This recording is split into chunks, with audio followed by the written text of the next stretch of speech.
Hello guys, good morning and welcome back to my channel mom and son blog. তো সকাল সকাল আমি ঘুম থেকে উঠে পড়েছি, কারণ ছেলের স্কুল শুরু হয়ে গেছে আর ছেলেকে তো স্কুল নিয়ে যেতে হবে। তাই আমি 6টার সময় ঘুম থেকে উঠে পড়ি।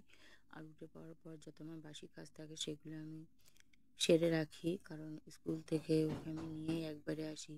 তো আসার পর আর সেরকমভাবে কাজকর্ম করতে অনেক দেরি হয়ে যায়। তারপর তো রান্নাবান্না থাকে, আর একা সংসারে তো সব কিছু নিজেকেই করতে হয়। তো সেরকমই। আর একার সংসার বলতে নিজের সংসার নিজেকে করার পরও অন্যের সংসারেও কাজ করতে হয়, কারণ বাড়ির বউদের করতেই হয়, কারণ বাড়ির বউরা সব পারে। তো সেরকমই আমি সকাল সকাল ঘুম থেকে উঠে ঘর ঝাড় দিতে শুরু করে দিয়েছি, রোজকার যা রুটিন হয় আর কি সেরকমভাবেই। আর এদিকে ঠান্ডাটাও হালকা হালকা আছে, তাই আমি গায়ের মধ্যে স্টোলটা জড়িয়ে রেখেছি, কারণ ওটা খুলে দিলে ঠান্ডা লাগছে। তো তারপরে তো ব্রাশ তো আমি সকালে ঘুম থেকে উঠেই প্রথমে করে নিই। তারপর ছেলেকে ডাকবো, ও একটু ঘ্যান ঘ্যান করে, স্কুল যেতে চায় না। তো ওকেও রেডি করাতে একটু টাইম আমার লাগে। তো তো সেই কাজকর্ম তো নিত্যদিনেরই কাজকর্ম, নিত্যদিনই করতে হয়।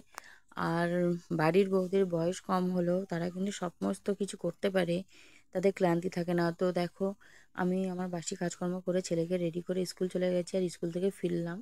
ফেরার পর এই যে জামা কাপড়গুলো, ভিজে জামা কাপড়গুলো ঘরে ছিল, সেগুলো দেখলাম রোদ উঠেছে, মেলে দিলাম। ছেলেকেও চেঞ্জ করানো হয়ে গেছে। এবার ছেলেকে আমার খাওয়াতে হবে, কারণ টাইমটাও তো অনেকটা কম, 10টা বেজে গেছে।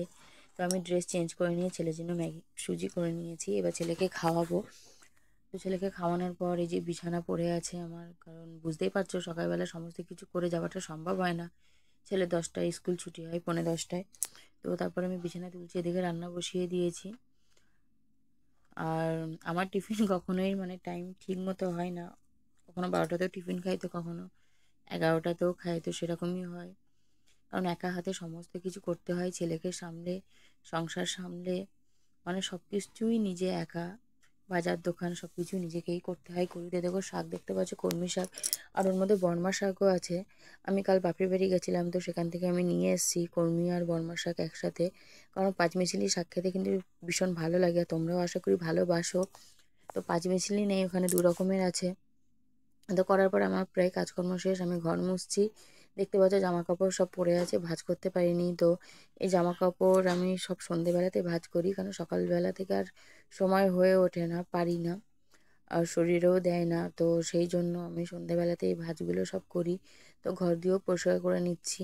আর এই জামাটা দেখতে পাচ্ছি, এই জামাটা ধোবো বলে আমি রেখে দিয়েছিলাম, ছেলে রাত্রিরে পরেছিল সেই জন্য। তো জামা কাপড় আমাকে অনেক কাচতে হবে। তো সব কিছু করে আমার কমপ্লিট, স্নানও কমপ্লিট। আর এইদিকে আমি ঠাকুরটাও দিয়ে দিচ্ছি। আজকে আমি এতটাই দেরি হয়ে গেছে যে আমি ফুলও আজকে তুলিনি। তো ফুল ছাড়াই আজকে ভগবানকে দিয়েছি। তো রোজ দিন সম্ভব হয় না, সমস্ত কিছু পেরে উঠি না। তো সেরকমই অনেক সময় নিজের সংসার ছাড়াও বাড়তি অনেক কাজকর্মই করে দিতে হয়, করি। তো তোমরা সব দেখছো, স্নান টান করে আমি পুরোপুরি রেডি আজকে।